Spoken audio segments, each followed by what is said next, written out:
What's up everybody, what's happening? Mugi Online TV nipo na kocha Turpamovic.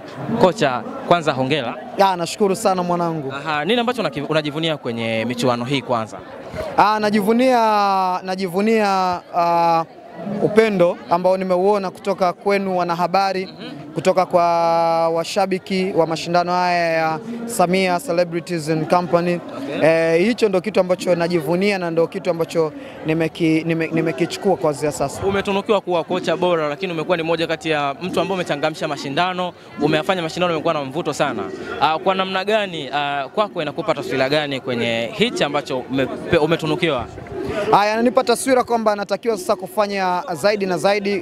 Kwa sasa na leseni daraja D, natakiwa nisome CE na natakiwa nitafute ujuzi na maarifa zaidi na zaidi, kwa sababu inaonesha watu hapo tayari kwa ajili ya kazi ambayo nimeionyesha hapa.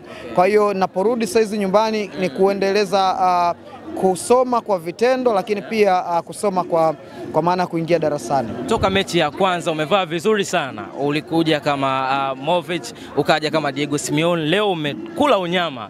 Na hii ni picha ambayo inatuonyesha kwamba mechi ya finali ungetinga huu unyama ama ni extra.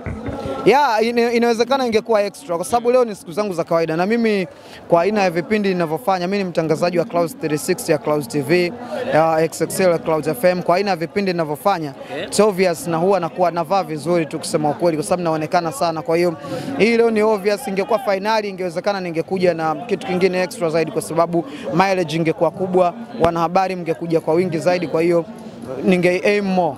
Toka siku ya kwanza mashindano yamekuwa na picha nzuri, ama pia yamekuwa na mvuto, lakini pia amejenga taswira tofauti kwako wewe. Nini mafanikio ya kile ambacho umekipata ama umeachieve toka mechi ya kwanza mpaka hivi sasa? Kitu gani ambacho kimebadilika, ama nini ambacho kimekuwa umepata kama exposure kwenye mashindano haya?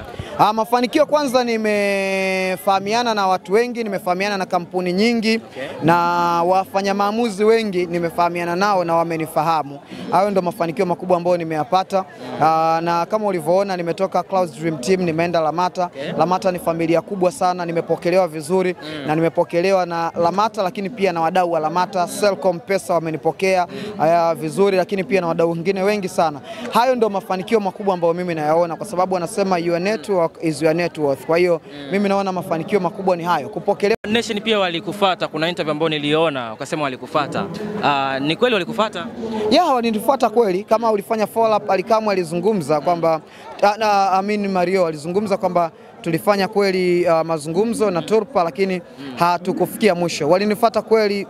Shoro The Rock walinifuata kweli. Kwa hiyo ilikuwa hivyo. Leo umekuja kama mdau wa soka ama ni kama shabiki wa timu?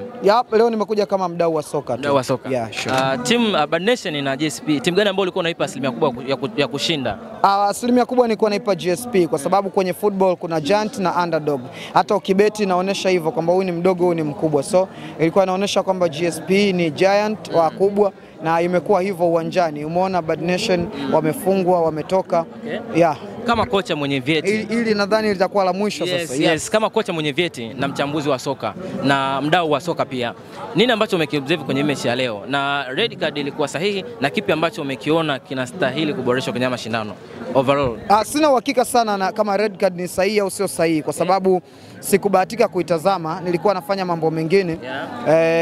Lakini kilichotokea nadhani hakikuwa sahihi kwa maana ya kutoa timu. Yalikuwa ni mambo ya kuzungumzika, na busara ilikuwa inaweza kutazamwa zaidi, kwa sababu mchezaji nasikia alienda akampiga shabiki kweli, kwamba ambavyo watu wengi wamekuwa wakizungumza. Sasa kama mchezaji alimpiga shabiki, maana yake ni tabia mbaya mchezoni. Kwa hiyo anastahili kupokea hiyo. Kwa hiyo walitakiwa watulie, dawa iingie, wafanye mambo mengine, wacheze, kwa sababu kuna timu tumeziona zimepata sare zikiwa na wachezaji pungufu, nyingine zimeshinda zikiwa na wachezaji pungufu. Kwa hiyo haukuwa ungwana wala sheria wala kanuni kutoa timu. La mwisho, kocha pekee mwenye vyeti, kocha pekee uliyevaa vizuri, umevaa official, umevaa fashion, umevutia sana mashindano. Kama mdau wa soka sasa, nini ambacho tutarajie kama watu ambao walikuwa wanakutazama kwenye hii michuano, na pia kumekuwa na kuna taswira fulani hivi ambayo pia watu wanategemea? Kuna timu kutoka ligi kuu, kuna timu kutoka daraja la pili huko chini zimekufuata. Zipo timu kutoka ligi kuu daraja la pili, ipo timu daraja la kwanza, ambazo zimeomba ni daraja la kwanza imeomba niwe sehemu tu ya makocha wasaidizi, lakini wana makocha wao.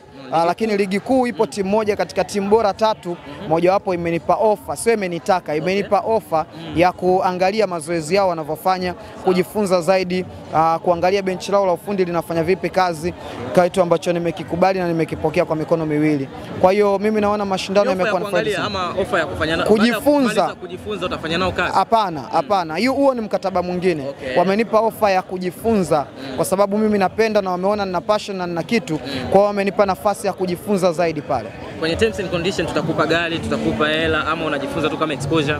Ni kujifunza shekhe. Mimi nilipofikia saizi siwezi kufundisha ligi kuu kwa sababu nina daraja D. Ili kufundisha ligi kuu lazima uwe na leseni A na kwenda juu. Kwa hiyo ni kujifunza. Yes sir. Basi sawa, asante kwa muda wako na kila la heri kocha. Tunatamani tukuone ligi kuu mzee wangu. Nashukuru sana. Sawa.